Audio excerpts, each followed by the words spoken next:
So, Critical Role Campaign 3, yeah? Finally. The first time since I got into Critical Role over, I think 3 years ago at this point. I think almost 3 years ago at this point. Yeah, almost. I'm actually watching the campaign live as it happens. Well, I caught up in campaign 2 and watched that live, but the start of a new campaign from the get-go, that's really fun. Yeah.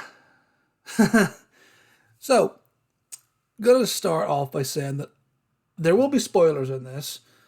I'll kind of do like two parts. I'm gonna do a very brief overview of what I thought, like just a few minutes of okay, here's some no spoiler stuff, and then anybody who doesn't want spoilers, okay, on you go watch the show. I'll wait. Yeah, spoilers. That's how I'm gonna do this. I don't know if I'll do this for all the episodes, but I'm in the mood to do it now, so we shall see. So, campaign 3 kickoff. Again, sticking with the no spoilers for now. We all know what's in Marquette. They have a new studio. Yeah.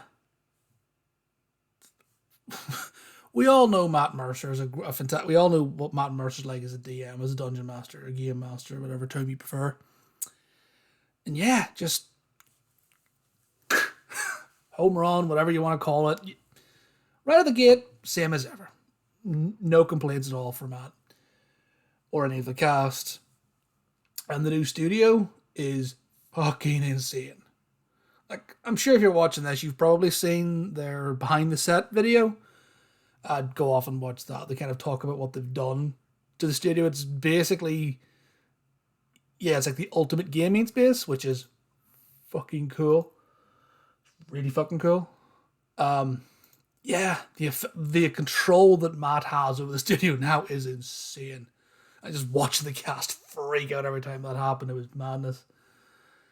And yeah, just as ever, just first episode, I don't really have any criticisms. I mean, I may have criticisms in the future, but for now, nah. I ain't got shit to say about it. It's so good. I'm so glad it's back. It's back. I've been able to watch it. The good old Twitch Prime subscription, Amazon Prime.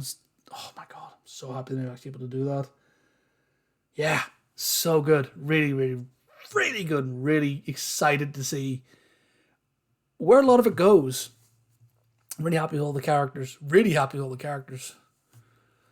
The cast, the characters, and the decisions. So far, we'll see where it goes. But at the moment, I'm like, yeah, this looks really interesting. It's really really fun bunch. Really fun, really good watch. I don't know if anybody watching this is if anybody is going to watch this, and two, if anybody watching this hasn't already seen it. But if anybody hasn't seen it yet, or debated it, or hasn't seen any Critical Role, I'm going, well, what do I do? I can highly recommend it. I will say that there's a lot of previous campaign references right out the gate. That's all I'm going to say on that. I'll get into those when I go spoilers. But yeah, there's a lot of earlier Critical Role references. Oh, out the gate immediately. It's like, oh shit, that's him. Oh yeah, that's that person. That's them. Oh, okay. It's just like, bleh. So if you haven't watched the previous, like 1, 2, or anything else, you don't need to know that, but there's extra value to be found in going back and watching the previous stuff. You don't need to, but it just kind of builds the world and go, oh, that's that person. They know that. Oh, okay. As someone who's seen, I think, pretty much everything that's Critical Role canon, all the one-shots, all the episodes. Like, I haven't watched all like Talk Smoking and stuff, but all the Critical Role episodes and one-shots. Yeah, it was really fun to sit down and go, oh, this is interesting. But yeah, a few minutes in, at this point, that's the spoiler-free discussions. So if you don't want any spoilers, my review, fuck yes. Please go watch it. You don't need to have watched anything previous. but it helps with the world building. Again, you can go off, watch the episode, and then decide you want to go back. That's fine, because we now have a week between episodes, so you can. Yes, we'll have like a week between episodes for them at the moment. You can watch that and go off and start getting caught up on 1 and 2 of the one shots. So that's the end of the spoiler-free stuff. You know, okay, anybody who doesn't want to watch, see ya.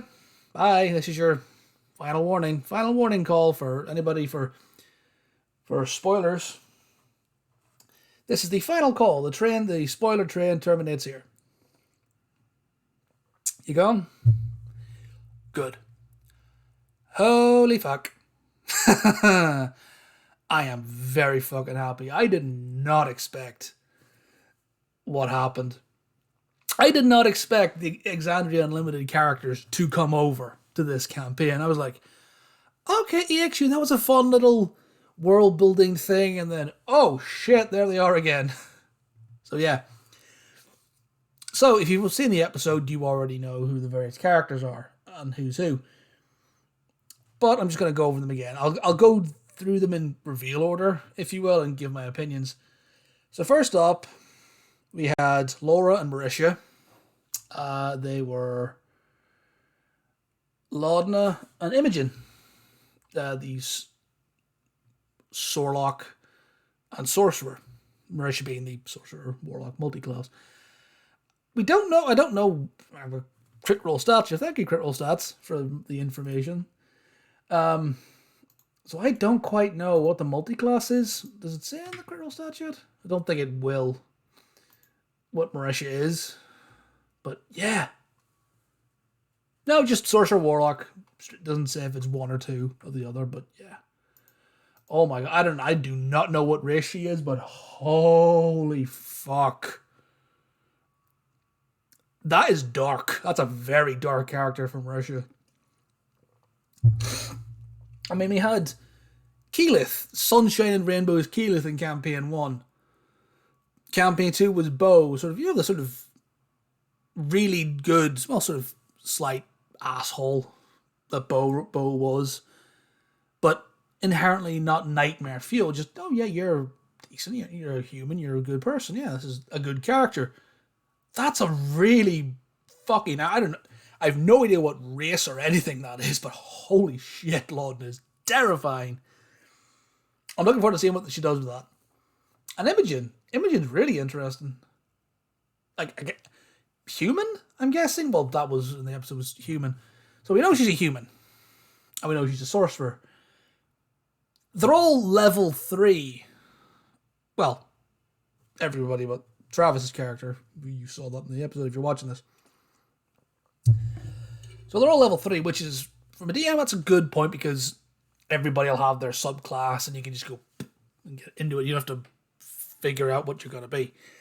But, so we don't know what type of sorcerer she is yet, but I did see, I was just on TikTok there briefly, and someone thought that she could be a rune child.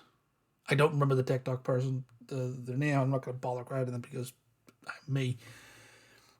But Rune Child, that's interesting. Again, I don't know much about Rune Childs, but it's just, it's new, it's different, it's exciting. I cannot wait to learn more about their characters and what they're there for. The opening of like, oh yeah, let's go to the university. What are you looking up? What are you doing? Tell me your secrets. So good. And then next up is Taliesin and Sam with Ashton and Fresh Cut Grass, or FCG. I fucking love Ashton out the gate. Just, yeah. Oh, he's such a good character. I can just tell that, well, with Imogen and Laudna, Marisha and Laura, clearly there's a character they've created and they care about. Over time, I'm sure more of the character will come out and we'll see more of the enthusiasm, but right out the gate with Ashton, with Taliesin and Ashton, holy fuck. That is straight in, boom, I know who this straight in with the, yeah. This guy does not fuck around. You immediately know what that guy's about. He's a complete dickhead.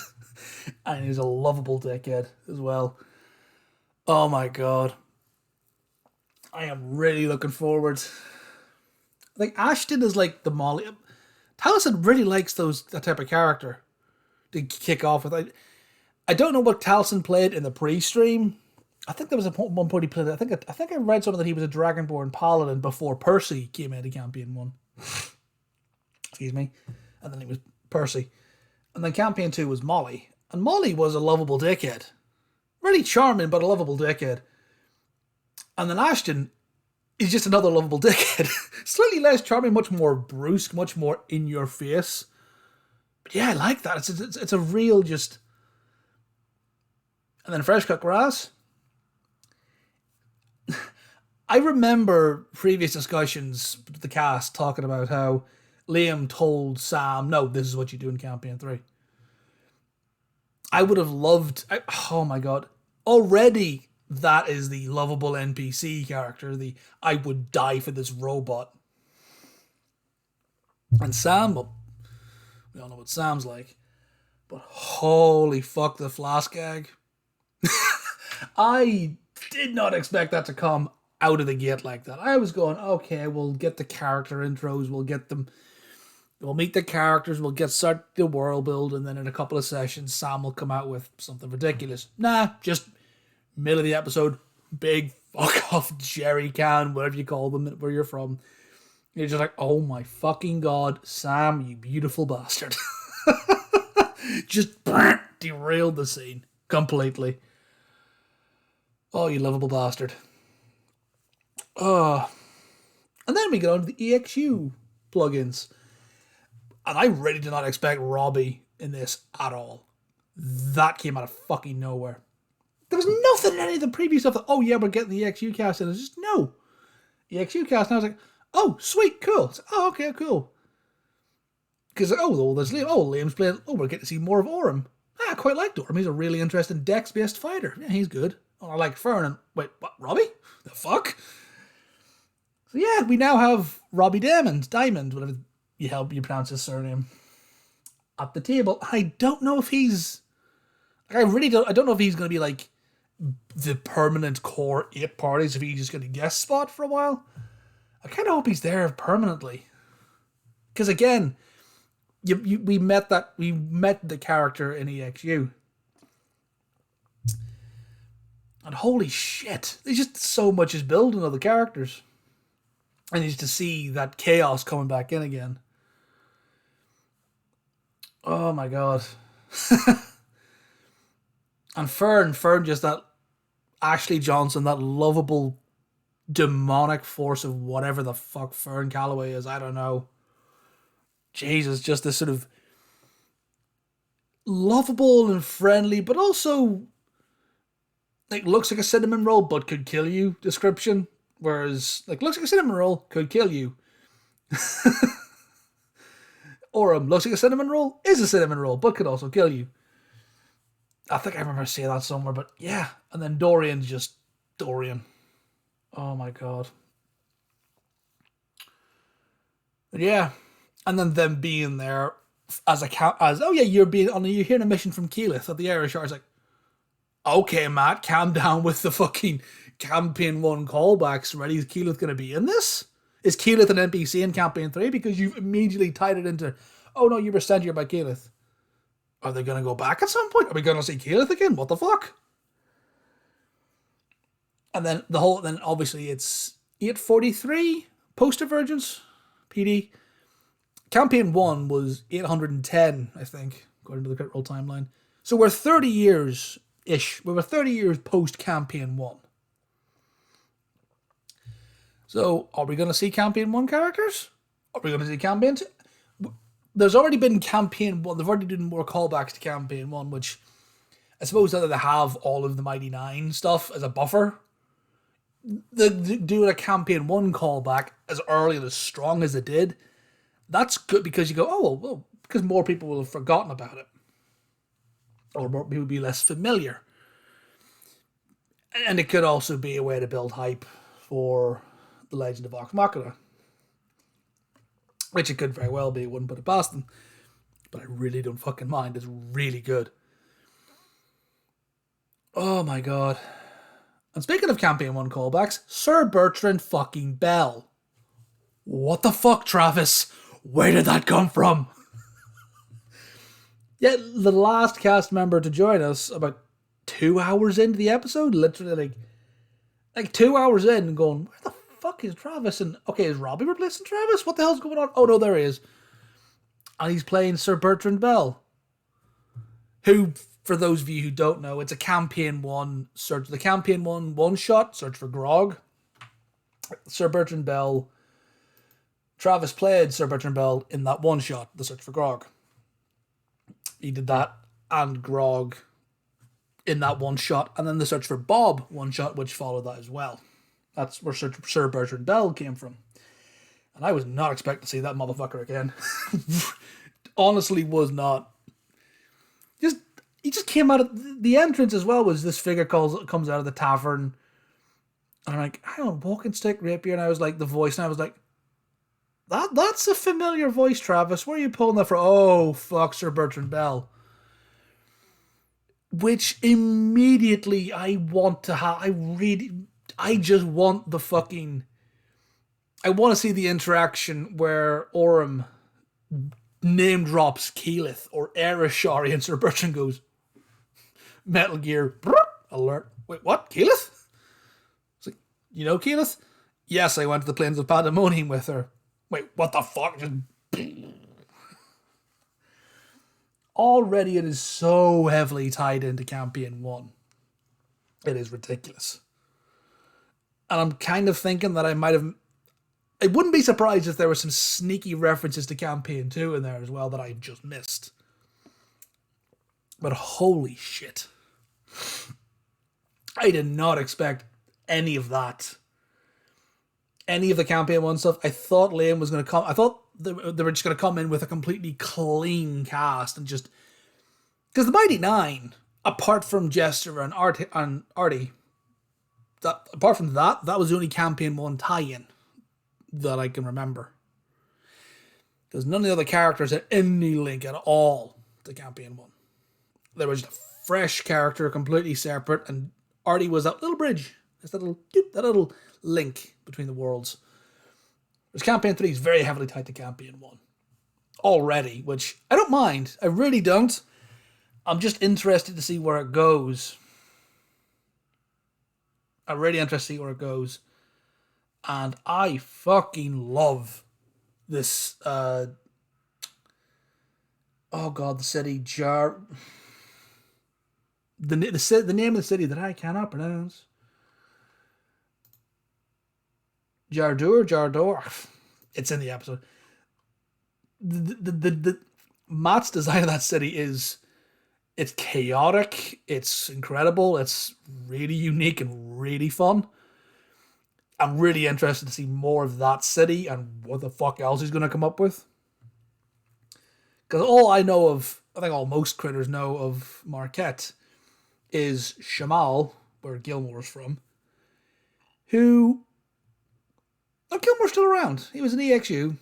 Spoilers for that. I said spoilers. Go figure. So yeah. Right at the gate, we've already got all the tie-ins. So we know Shamal, and we know Ank'Harel. It's going to be really interesting if the party... I don't know why Shamal, they would go to Shamal. But Ank'Harel is like, why would you not go to the capital city of the place that you're in? And if they go there, are they going to run into Scanlan? And what's her face? The name of Scanlan's daughter, whose name escapes me from Campaign 1. If they do go to Ank'Harel, are they gonna have Meatman references? Is that gonna be a thing? Because that'd be Kaylee. Because that'd be really fucking cool. No, Campaign 1. I think I'm misremembering stuff about Campaign 1. But if they go back to Ank'Harel, are we gonna get a Meatman reference? How many more Campaign 1 references are there going to fucking be? Also, just the absolute madness that are the characters. And I did not expect there to be such a heavy caster basis in the party. Because the only And even then, I think does Orim know any magic stuff? I think Orim might have a cantrip up his sleeve. I think there might be a background thing with Orim, and so I'm just pulling up the. Again, thank you for the crit roll stats for this. Lucky Brave. He knows Druidcraft. So he has the cantrip Druidcraft. From the Airishari, Halfling, Liam O'Brien. Yeah. Thus far, the only completely no arcane is Bertrand Bell. Because even whatever Ashton, the sort of primal path of chaos, there's arcane in there. Everybody in there has arcane in them. Which is really, really cool. Just seeing that everybody has something about them. I really pleased that Liam, my one prediction was Liam was going to do a fighter. Or some sort of melee class. That's the one thing I wanted to do. And Taliesin was going to do something fucking crazy and out there.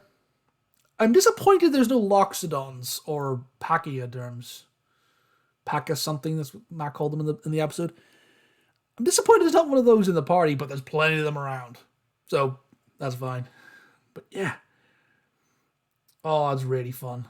I'm really looking forward to where the rest of this goes. And hopefully I'll keep doing this as well. Again, I'll start each one for the episode. I'll keep it spoiler free. For that episode that I'm talking about, I'll do a few minutes at the start where I'll keep it spoiler free. And then we'll break. And then I'll just... It'll be verbal diarrhea. Spoilers, you've been warned.